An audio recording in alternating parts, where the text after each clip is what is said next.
Why is that story so famous now? What was so compelling about that case? Well, I think the fact that it's almost a perfect storm of a UFO case, almost everything that you would want came together in this one series of incidents. Firstly, it wasn't just an isolated sighting, it took place over a series of 3 days and involved multiple witnesses. Also, a lot of those witnesses were military personnel. Rendlesham Forest lies between RAF Bentwaters and RAF Woodbridge in Suffolk. And despite the prefix, these were US Air Force bases on British soil, part of the wider US presence in Europe. The witnesses included the deputy base commander. So,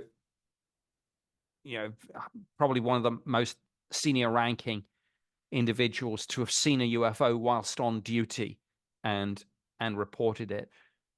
Also, the fact that there was physical trace evidence. The UFO was briefly tracked on radar, both British radar systems and US Air Force radar systems.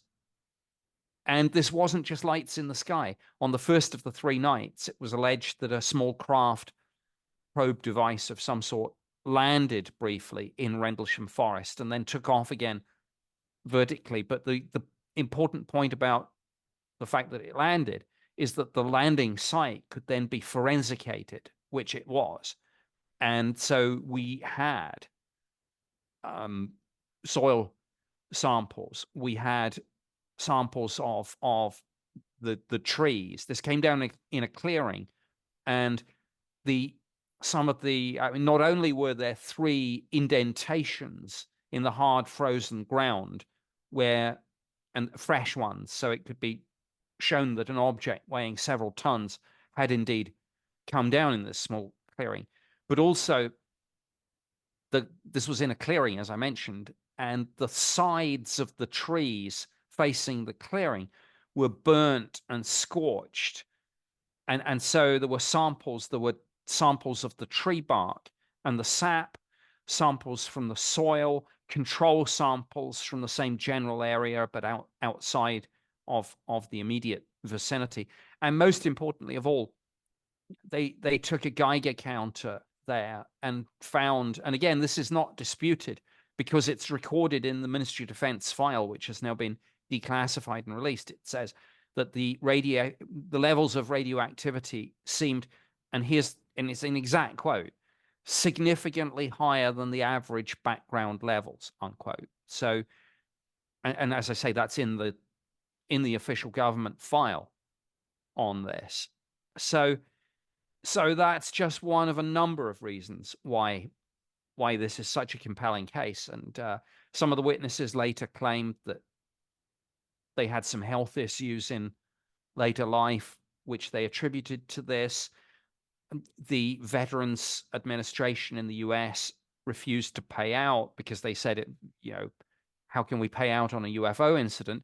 And then a declassified British intelligence assessment, which I knew about, which used the phrase UAP radiation in specific reference to these Rendlesham Forest witnesses. And I knew that there was a lawyer doing some pro bono work for some of the Rendlesham witnesses who had been told they couldn't even get their medical records because they'd been classified for some reason, and they went to their senators, and their senators, they were going, that's crazy. That doesn't make sense. We've never seen this before. What's going on?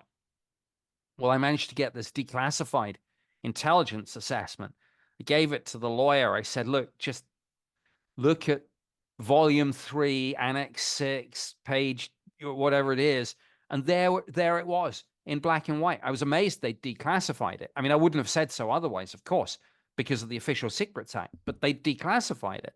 So I said, look, there's the quote. And it said something like, the well-reported Rendlesham incident is a case where it might be suggested that witnesses got closer to UAP radiation for longer time periods than normal. Well, I gave that to the lawyer. The lawyer gave it to the senators and to the VA, and they settled the case.